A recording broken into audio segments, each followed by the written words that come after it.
Jejak Pendapat Channel. Pak, masih Pak, saya mau minta waktu sebentar Pak. Ya. Ini kita mau bicarakan, minta pendapat warga terkait kasus yang lagi viral sekarang, yaitu seorang kepala sekolah begitu ya, menampar anak didiknya karena kedapatan merokok di sekolah Pak, melanggar aturan begitu ya. Kemudian si kepala sekolahnya itu dilaporkan oleh orang tua didik karena merasa tidak terima.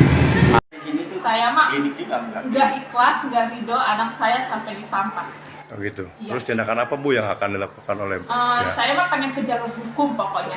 Oh gitu. Nah, untuk kasus seperti ini, kalau menurut pendapat Abang seperti apa sih Bang? Ya menurut saya sih kalau ini kurang bagus ya anak didiknya karena memang dilarang kan di sekolah itu merokok, apalagi kalau ketahuan sama guru kan. Ya mungkin kita di sekolah itu dididik ya untuk belajar dan untuk disiplin ya. Ya mungkin kepala sekolahnya juga udah terlalu sering kali ngeliat apa. Jadi ya wajar sih kita sebagai orang tua harus ngerti karena di sekolah udah dididik sama guru. Oh ya, maksud Abang tuh ibaratnya apa yang dilakukan oleh kepala sekolah itu wajar ya, Ya. karena itu menegakkan peraturan gitu ya. Nah, terkait sampai dilaporkan ke polisi itu menurut Abang gimana tuh Bang? Katanya Terkait kan si kepala sekolah ini sampai dilaporkan oleh orang tua murid gitu. Gimana tuh Bang menurut Abang? ya mungkin karena Emosi sesaat mungkin ya. emosi ya saat jadi ya wajar juga sih kalau orang tua melaporkan Atau mungkin si anak didiknya melebih-lebihkan ya. ya karena Sehingga si orang tua tersulut emosi ya, tidak panjang pikir dulu langsung ujuk-ujuk melaporkan di kepala sekolah ya. Benar kata Abang tadi, ketika memang seorang anak didik di sekolah ya kita serahkan ke guru kan begitu ya. Ketika di rumah orang tua kewajiban mendidik anaknya. Iya. Jadi di sini ada sinergi gitu Bang ya. ya, Terkait penamparan yang kalau sampai cacat atau penganiayaan itu baru tepat dilaporkan ke polisi begitu mungkin ya. Kalau hanya ditampar hanya begitu aja, tidak ada bekasnya atau apa, mungkin agak lebay mungkin ya. iya mungkin kalau ini kalau manja kali anak. ya, ya, jadi kesannya manja ya. Akhirnya kan si anaknya itu dibully juga Bang, kasihan. Iya. Oh gitu kan. Nah, jadi kalau menurut Abang jalan tengahnya seperti apa Bang kalau untuk kasus kayak gini? Nah, terakhirnya kan beritanya si ibu juga minta maaf atas pelaporan ini, dia tidak jadi dilaporkan. Udah damai. Tidak sama-sama. Ya, semangat Bu. Mohon maaf, saya mohon maaf sekali.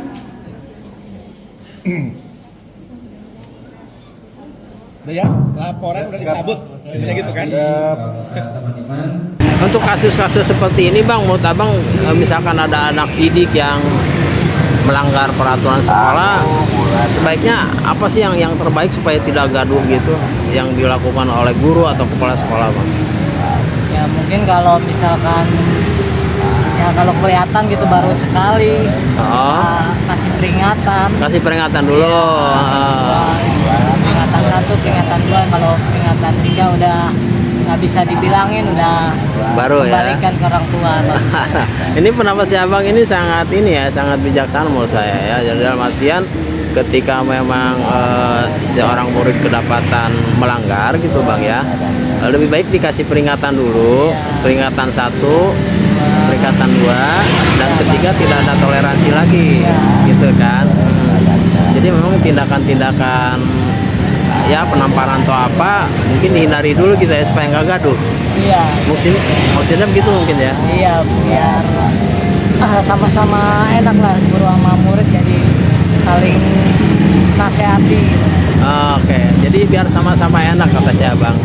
Jadi dalam artian orang tua juga ibaratnya tidak tersulut emosi karena memang merasa anaknya merasa teraniaya mungkin tuh Bung ya.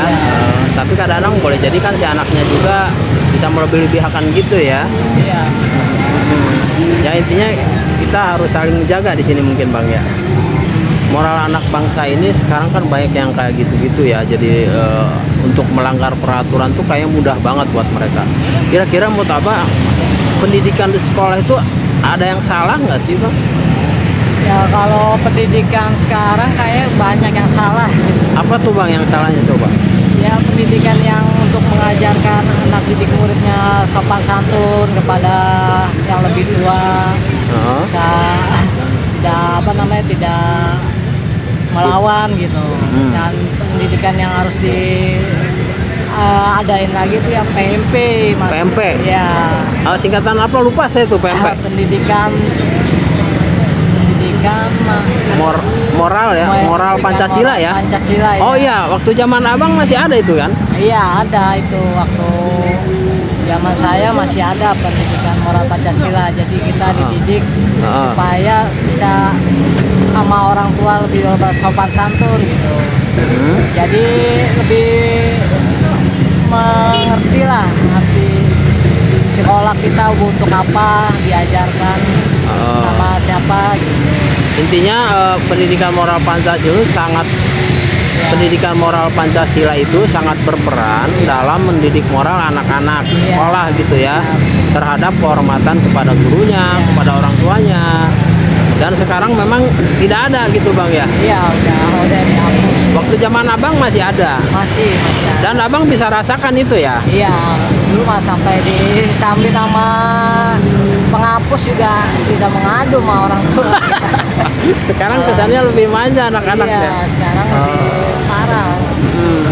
Jadi boleh jadi Bang, moral anak-anak sekarang ini karena memang peniadaan pendidikan moral Pancasilanya ditiadakan ya. Iya. Itu artinya penting banget diadakan lagi Bang ya. Ada ya. Jadi selain agama, pendidikan Pancasila juga ada. Ya mudah-mudahan nih Bang, pendapat Abang ini bagus banget menurut saya ya. Jadi pendidikan moral Pancasila itu lebih baik memang diadakan lagi di sekolah gitu ya. Supaya ya moral anak-anak itu lebih terdidik gitu ya. Dari kecil jadi besar ya jadi. Nah ini pendapatnya Abang ini bagus sekali ya. Mudah-mudahan ini didengar oleh yang berwenang ya untuk dipertimbangkan gitu ya Bang. Mohon maaf tadi namanya dengan siapa Bang? Risman.